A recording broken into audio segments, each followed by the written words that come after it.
Assalamualaikum warahmatullahi wabarakatuh. Saya Haji Harmaini, Sarjana Pendidikan Islam Magister Manajemen, selaku Kepala Dinas Pemberdayaan Perempuan, Pelindungan Anak dan Keluarga Berencana Kota Subul Salam mengucapkan Selamat Hari Keluarga Nasional yang ke-31 tahun 2024. Keluarga adalah sumber kebahagiaan, cinta dan kasih sayang yang senantiasa menopang semangat kita.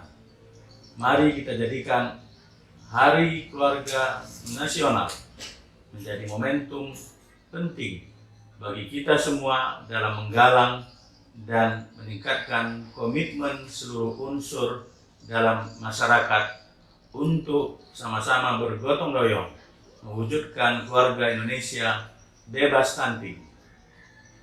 Selamat Hari Keluarga Nasional yang ke-31. Keluarga berkualitas menuju Indonesia emas. Bersama kita bisa. BKKBN, berencana itu keren. Assalamualaikum warahmatullahi wabarakatuh.